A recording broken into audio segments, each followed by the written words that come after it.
Pozdravljeni v oddaji Pregled tedna. Poglejmo si, kaj se je ta teden dogajalo v slovenski Istri in širše. V petek je v Koprskem pokrajinskem muzeju potekala podelitev županovega vina in oljčnega olja 2026. Mestna občina Koper je letos jubilejno 20. izbirala županovo vino. Med 19 ponudniki Malvazije in Refoška je posebna strokovna komisija na podlagi anonimnega ocenjevanja največ točk podelila Malvaziji Ventis 2020 vinarja Dejana Markežiča iz kleti vina Markežič Sveti Anton in Refošk 2020 vinarja Iztoka Plahute iz vinske kleti Plahuta Istok. Lep občutek je, to ne morem skrivati, kot eno bližno vse rane celega leta, kar smo delili in ena energija, ki ti da za naprej, za se poglabljati v vina in vinske dogodke. Mislim, da je teroar lega tam, ker leži, tudi danes smo imeli tudi županovo vino, mislim, da z istih leg, to je na Loparskem hribu.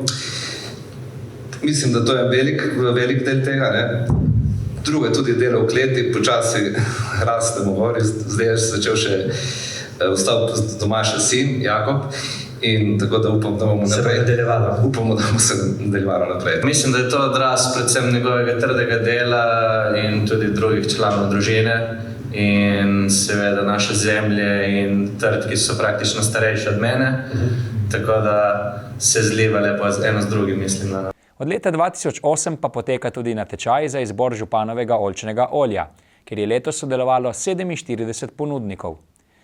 Veliki zmagovalec je postalo oljčno olje Stara Cortina Cuvée oljkarja Janka Bočaja. Naziv prvega spremljevalca je prejelo oljčno olje Morgan Maurino, ki ga je pridelala Jenny Morgan, drugega spremljevalca pa oljčno olje Istrska Belica oljarne Babič.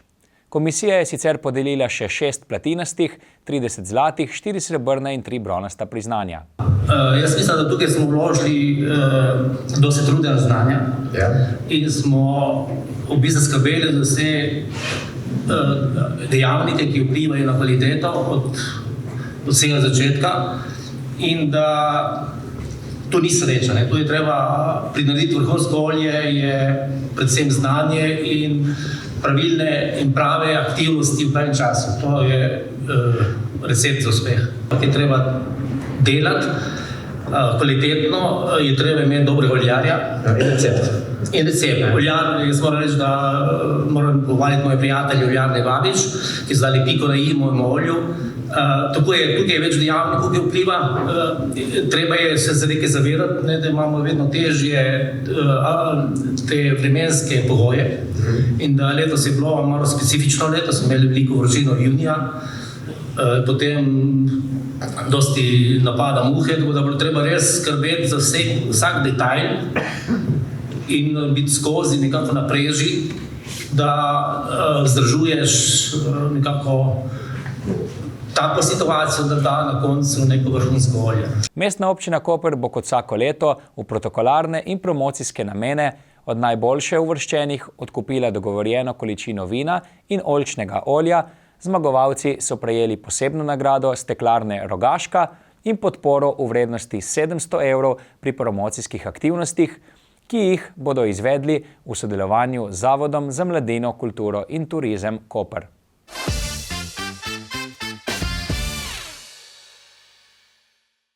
Tisti, ki se te dni odpravljate mimo kopališča Žusterna, lahko tam opazujete drugo fazo prenove.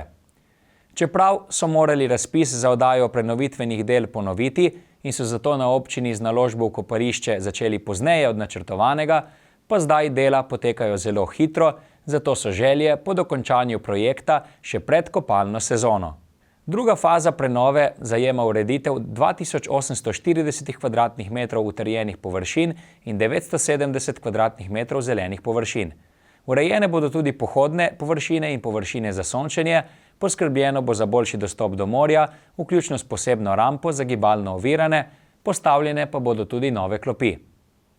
Z novimi tuši in kabinami za preoblačenje bo poskrbljeno za obiskovalce, bazen za neplavalce oziroma otroški bazen pa bo bližje prenovljenemu otroškemu igrišču in bo dostopen tudi ob visoki plimi. Na kopališču bo moč opaziti tudi nove reševalne stolpe in ograjo ob obodu olimpijskega bazena. Za konec so na občini še zagotovili, da bodo izvedli tudi vse potrebne strojne in elektroinštalacije, napeljavo vodovoda za tuše, zalivanje in potrebe bazena. Vrednost vseh del znaša po zadnjih podatkih 2,2 milijona evrov brez davka na dodano vrednost.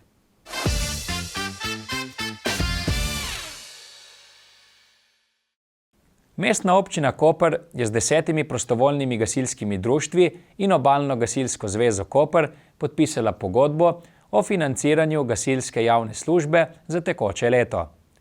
Tudi letos bo občina povečala sredstva za delovanje gasilske javne službe, za kar bo namenila 215 tisoč evrov. Poleg tega bo skoraj 900 tisoč evrov vloženih v posodobitev gasilske opreme, voznega parka in objektov.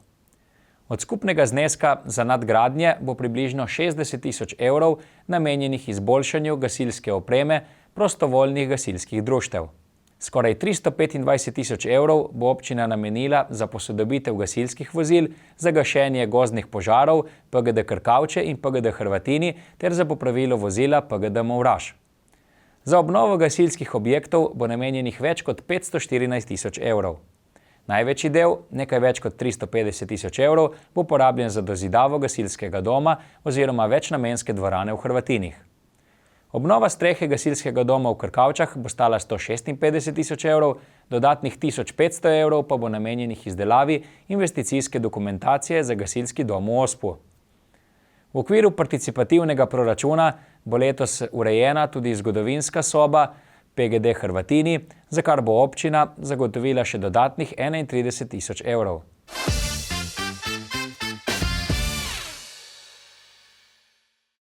Na svoji 30. redni seji je občinski svet občine Ankaran soglasno sprejel letni program športa za leto 2026, za katerega je občina Ankaran v proračunu za leto 2026 zagotovila skupno dobrih 959 500 evrov. Od tega je dobrih 311 tisoč evrov namenjenih izvedbi javnega razpisa za sofinanciranje športnih programov in področij. Večina programskih sredstev, skoraj 93%, je usmerjena v programe za otroke in mladino. Na seji je bila obravnavana tudi lokacijska preveritev za nekatera zemljišča, vsa v katastrski občini Oltra. Gre za objekt, ki ga je občina Ankaran leta 2022 pridobila z namenom vzpostavitve medgeneracijskega središča Ankaran, v tem času pa so prostori postali živahno večnamensko središče družabnega, izobraževalnega in kulturnega dogajanja v lokalnem okolju. Potrjen postopek lokacijske preveritve bo omogočil odstopanje od določil občinskega prostorskega načrta in posledično ureditev nadstrešnice, s čimer se bo bistveno izboljšala funkcionalnost objekta. Svetniki so soglasno potrdili tudi načrt upravljanja krajinskega parka Debelji rtič za obdobje 2025 do 2029, ki predstavlja ključni razvojni dokument za usmerjanje delovanja upravljavca ter drugih deležnikov na zavarovanem območju. Strokovno kakovostno pripravljen načrt bo javnemu zavodu za naravo in družbo Ankaran omogočil učinkovito izvajanje ukrepov za varstvo narave ter vzpostavitev pogojev za trajnostni razvoj območja.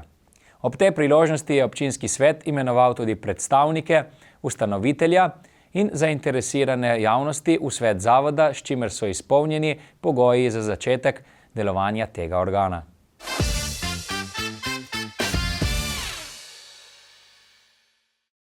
Center odličnosti InnoRenew COE, ki deluje pod okriljem Univerze na Primorskem, je v sodelovanju z občino Izola izvedel projekt ureditve površin za pešce in kolesarje.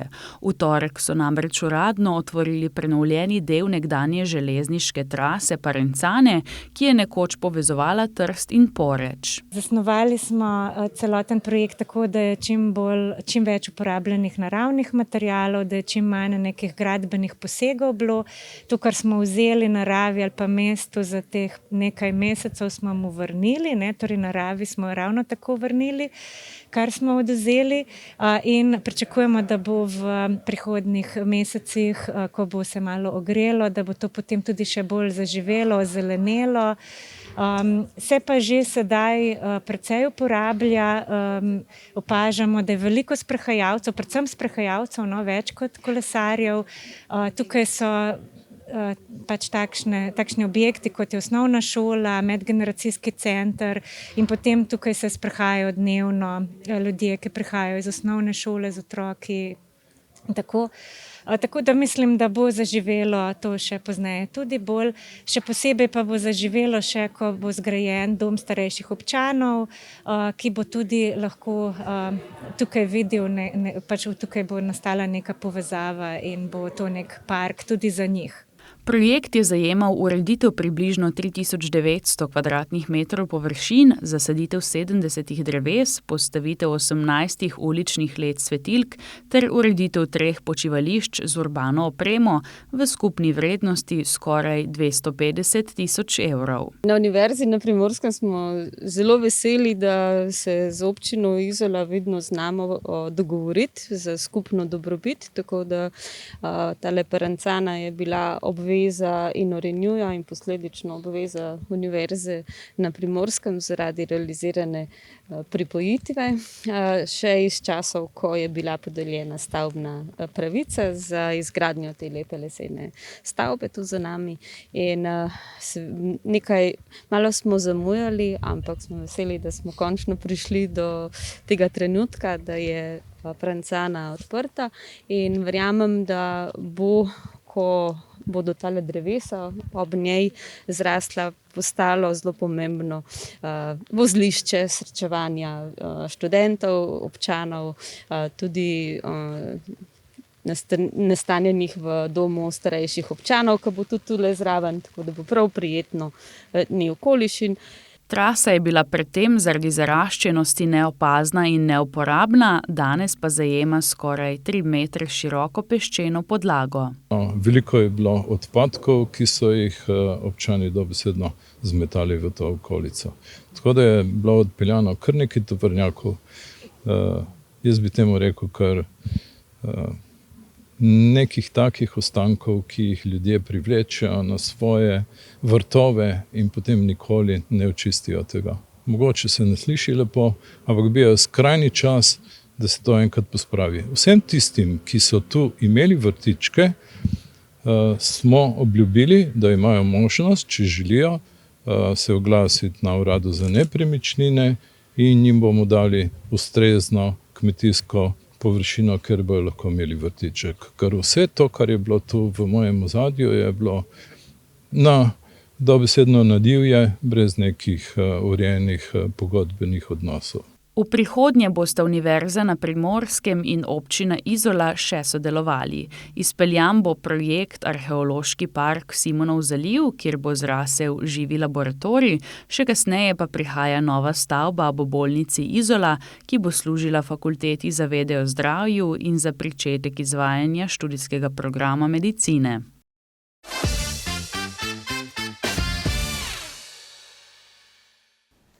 V preteklosti so v Ankaranu na avtobusnem postajališču na območju Sončnega parka že imeli težave z nepredvidipravi, ki so se poleti spravili na tamkajšnji defibrilator.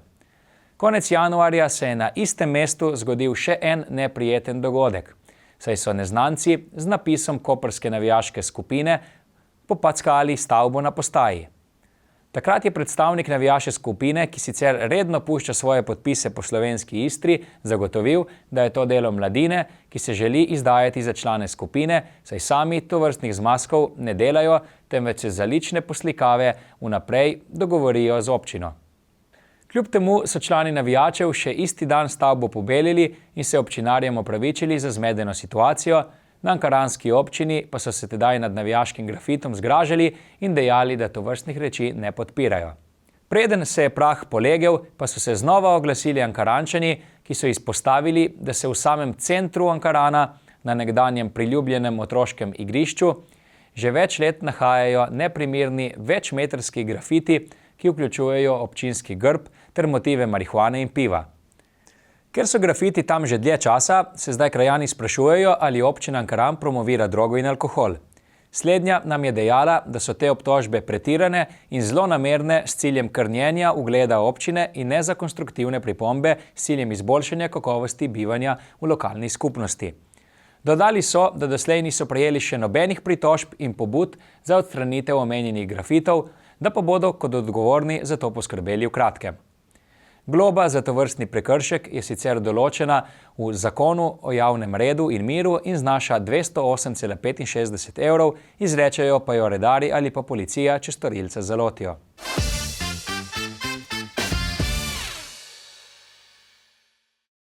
Na odseku lokalne ceste v Ankaranu, natančneje Ivančičeva cesta med hišnimi številkami 4 in 22, bodo do 25. februarja potekala vzdrževalna dela.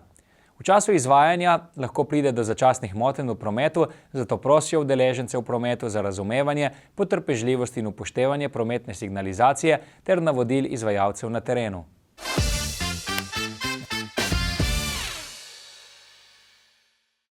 V 20. krogu prve slovenske nogometne lige smo v torek na Bonifiki spremljali primorski derbi med Koprom in Primorjem. Pred srečanjem so bili favoriti domači nogometaši, ki so trenutno na drugem mestu lestvice, na svoji prvi uradni tekmi v tem koledarskem letu pa so Bravo premagali s kar 6-2.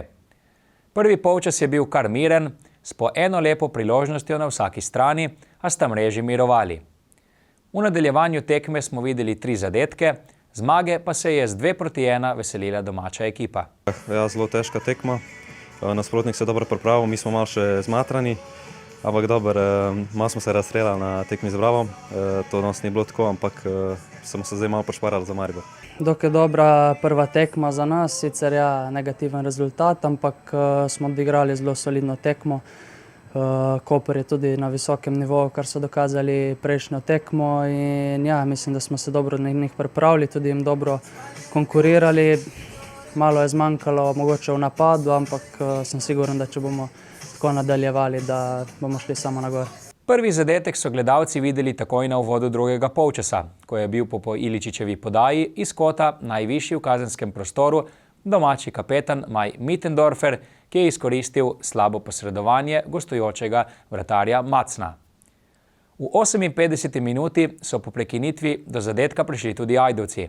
Matic Zavnik je lepo podal do Žana Beširja, ki je z imenitno povratno podajo zaposlil letos odličnega Rodgera Murilja, ki je prišel že do 7. gola v državnem prvenstvu. Mož odločitve pa je z golom v 70. minuti postal Andraž Ruedel, ki je bil najhitrejši pri odbiti žogi po strelu Iličiča. Posavec je na svojih zadnjih 4 tekmah dosegel kar 5 golov, 2 je dosegel tudi proti Bravu nekaj dni prej. Vedeli smo, da bo igrali po domač povedano moško, agresivno. Oni so statistično najbolj agresivna ekipa v ligi, tako da mi smo se na to pripravili, ampak vseeno slabo odigrali prvi polčas. Nismo izkoriščali nekih prostorov, ki smo si jih želeli, ampak v drugem polčasu se mi zdi, da je bilo veliko bolje. Imeli tudi za zaključiti tekmo, ampak na koncu pa mislim vseeno, da zaslužena zmaga, saj smo si po mojem mišljenju vseeno pripravili več zrelih priložnosti in nismo bili pa tudi najbolj sveži. Tako da še ena pomembna zmaga in gremo naprej. Zelo težko sprejeti poraz, ampak nimamo okej, to je sestavni del igre. Se strinjam, tako kot ste rekli, v tej sezoni kažemo solidne igre, lahko še boljše in bomo tudi bili boljši. Ne nagradi nas zaenkrat, nimamo okej, moramo vztrajati pri tem, delati in mislim, da bo na koncu nas pač tudi nagradili. Koprčani so z novo zmago zasidrani na drugo mesto.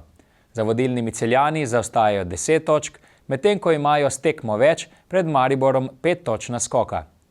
Slednjim se bodo Kanarčki pomerili v naslednjem krogu. Ajdovci so zdaj padli na zadnje 9. mesto, za Muro, s katero bodo bili hud boj za obstanek, pa zaostajajo 3 točke.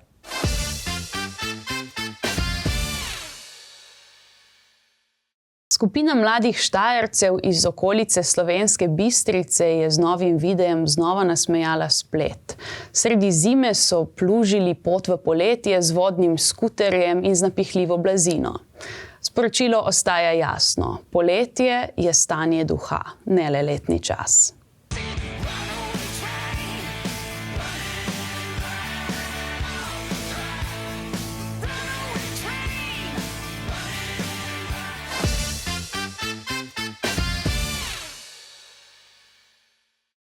Pozdravljeni v novi ediciji Kulturnega napovednika. Prihajajoči teden bo močno zaznamovan s slovenskim kulturnim praznikom, Prešernovim dnevom, ob katerem se bodo zvrstili številni kulturni dogodki. Med njimi je Karavana kulture 2026, ki se je pričela na današnji dan in bo trajala vse do 12. februarja. Gre namreč za festival poezije, literature, glasbe in plesa, ki se bo odvijal predvsem v starem mestnem jedru Kopra. Na sobotni dopoldan 7. februarja pa se lahko ob 11. uri odpravite v Lutkarnico v Kopru, kjer bo na ogled glasbeno-lutkovna predstava z naslovom Nesem sončnico na rami v izvedbi lutkarice in glasbenice Nike Solce. V večernih urah, in sicer ob 22. pa se ljubitelji elektronske glasbe lahko odpravite v Canava House v Izoli, kjer bo nastopil priznani slovenski dvojec Rotor Motor z izborom nu disco in house ritmov. Prav na Prešernov dan 8. februarja pa je na vrsti še kar nekaj dogodkov. Namreč že ob 10. uri zjutraj bo v kavarni Zvon v Izoli zazvenel koncert dua Picard, ki se giblje med pop in soul žanrom.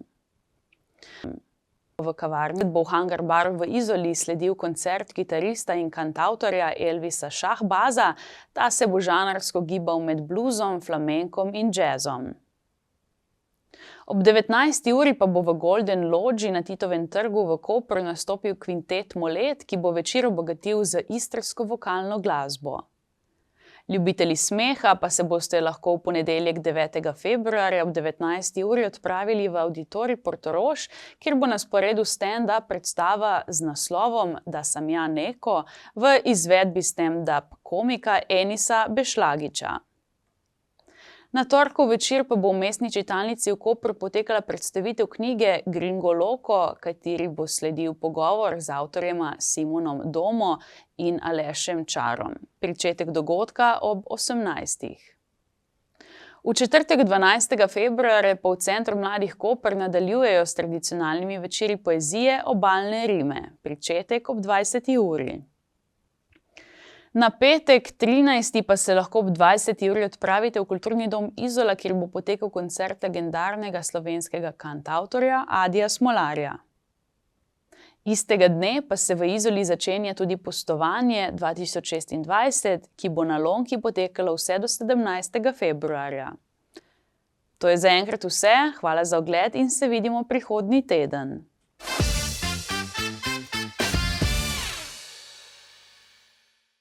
To je bilo za danes vse. Želim vam popoln konec tedna in lep pozdrav do prihodnjič.